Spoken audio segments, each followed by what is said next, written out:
नमस्कार, आप सभी का स्वागत है द हिस्टोरिका की इस ऑनलाइन लर्निंग प्लेटफॉर्म में। एडमिशंस की कड़ी में अब हम लोग लास्ट स्टेज पे हैं, पर अभी भी कुछ मौका बाकी है आपके पास एडमिशन लेने का। बीएचयू ने स्पॉट राउंड के बाद अपनी वैकेंट सीट्स की लिस्ट जारी कर दी है, जिसको मैं आपको अभी दिखाऊंगा। उसके बाद मॉप अप राउंड के इंपॉर्टेंट डेट्स को भी अनाउंस कर दिया है, उसके बारे में भी मैं आपसे चर्चा करूंगा। और ये जो लास्ट मौका है, ये काफी इंपॉर्टेंट मौका है, क्योंकि कई एक बार की क्या होती है कि आपके कोर्स में बहुत सारे सीट्स की जो है वो सीट्स खाली रह जाते हैं, और किसी के नहीं आने के कारण या बहुत कम बच्चे के पहुंचने के कारण आपका एडमिशन सुनिश्चित हो सकता है। तो चलिए मैं आपको एक एक करके बताता हूं कि मॉप अप राउंड का क्या क्या नियम है, क्या क्या जो जो मेन डिस्कशन का टॉपिक है वो आपका ये है कि एलिजिबिलिटी क्या है, कौन अप्लाई कर सकते हैं, इंपॉर्टेंट डेट्स क्या है आपके मॉपअप के लिए, और क्या क्या रिक्वायर्ड डॉक्यूमेंट्स है आपको जो कि लेके जाने हैं।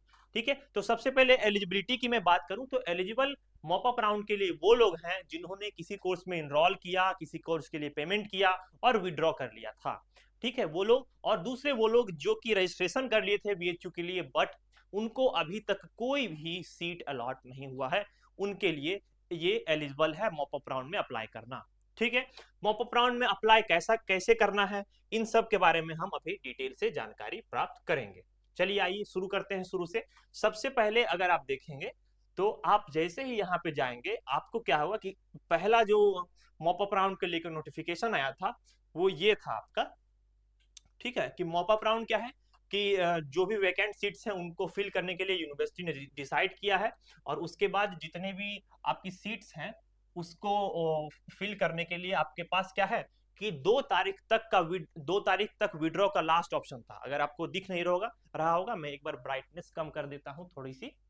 ठीक है, तो 2 तारीख तक लास्ट ऑप्शन दिया गया था सीट विड्रॉ करने का, ताकि जितने लोगों को विड्रॉ करना है वो विड्रॉ कर लें, और विड्रॉ करने के बाद एक वैकेंट सीट्स की लिस्ट आपके सामने आ जाए।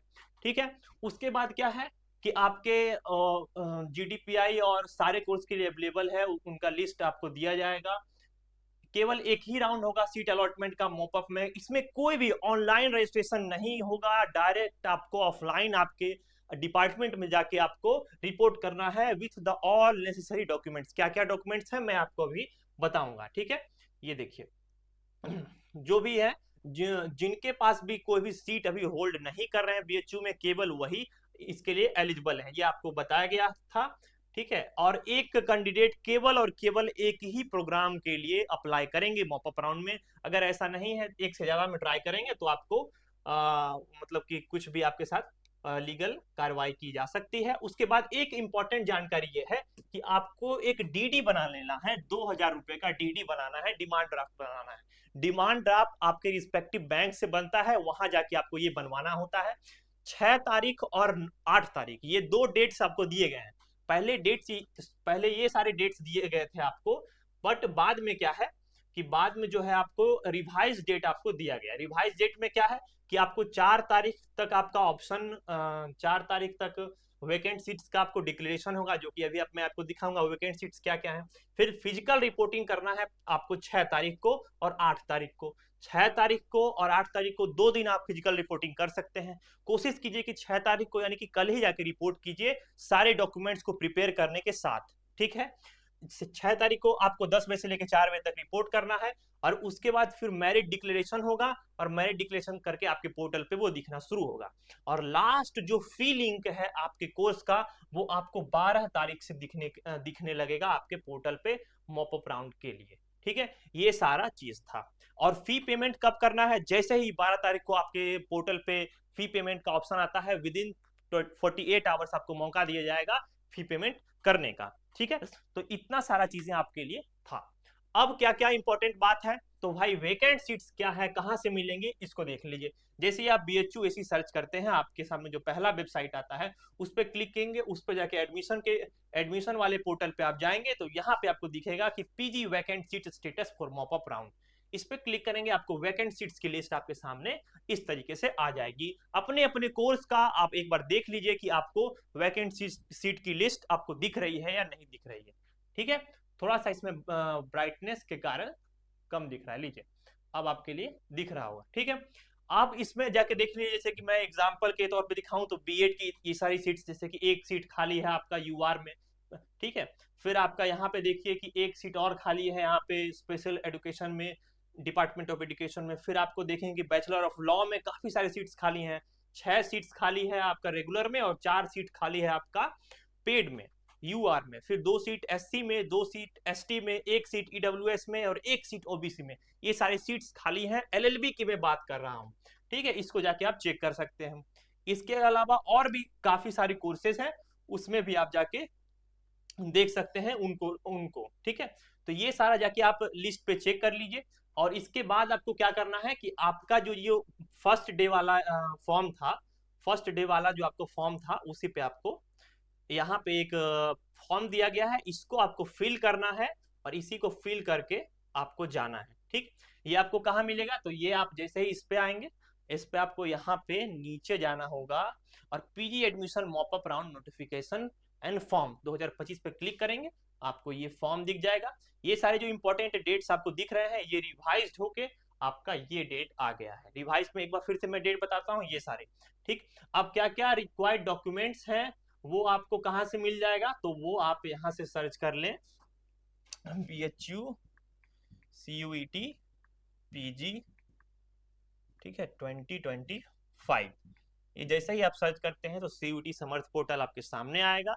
CUET समर्थ पोर्टल पे जाइए तो आपको यहाँ पे देखने के लिए मिलेगा notification, correction window, registration date extended, undertaking format, view document.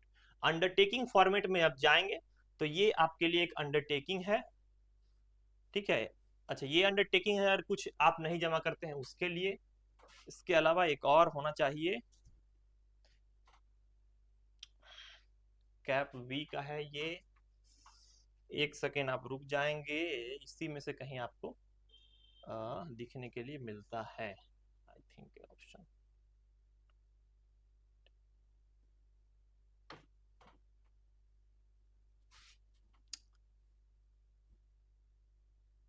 चलिए मैं आपको बता देता हूँ, ठीक है, मैं आपको खुद से ही बता देता हूँ कि क्या क्या डॉक्यूमेंट्स आपको चाहिए इसके लिए। देख लीजिए, आपका सबसे पहले आप क्या है कि सीयूईटी का आपका स्कोर कार्ड, ठीक है, स्कोर कार्ड। स्कोर कार्ड के बाद आपका क्या है कि बीएचयू का रजिस्ट्रेशन फॉर्म, बीएचयू का रजिस्ट्रेशन फॉर्म आपको, ठीक। बीएचयू का रजिस्ट्रेशन फॉर्म के बाद आपका जो सीयूटी का स्कोर कार्ड हो गया, बीएचयू का रजिस्ट्रेशन फॉर्म हो गया, आपका 10th 12th का मार्कशीट, ठीक है। फिर आपके ग्रेजुएशन का जो आपका स्कोर कार्ड वगैरह है, आपका ग्रेड कार्ड है, वो ग्रेड का लेके जाना है, ठीक है। इसके अलावा आपको एफिडेविट ले लेना है अगर कुछ हो। और सबसे इंपॉर्टेंट है आपका डिमांड ड्राफ्ट वाला, डिमांड ड्राफ्ट आपको 2000 रुपये का लेके जाना है, ठीक है। डिमांड ड्राफ्ट ये हो गया, ठीक। इसके बाद मुझे लगता है कि ये ऑलमोस्ट इतना ही है। और इसके बाद कुछ और डॉक्यूमेंट्स मैं एक बार याद कर लूँ। हाँ, आपको अगर कैटेगरी सर्टिफिकेट, कैटेगरी सर्टिफिकेट अगर आप कैटेगरी से हैं तो, ठीक है, आपके जो भी ईडब्ल्यूएस आपका हो, ओबीसी का हो, SC ST का हो, वो सारा हो, तो कैटेगरी सर्टिफिकेट आपका लेके जाना है। इतने डॉक्यूमेंट्स लगभग रिक्वायर्ड आपको होने चाहिए, ठीक है। तो ये पूरी अपडेट है।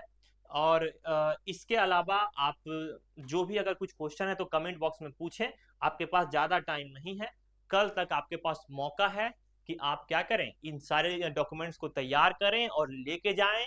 और बीएचयू में ऑफलाइन आपको रजिस्ट्रेशन करना है। सीट्स अलग अलग कोर्स में कौन से खाली है उस लिस्ट पे आप जाके देख लीजिए। बीएचयू इसी के वेबसाइट पे जाएंगे, एडमिशन वाले उस एडमिशन वाले कॉलम पे जाएंगे, वहां पे आपको नीचे में वैकेंट सीट्स की लिस्ट दिख जाएगी।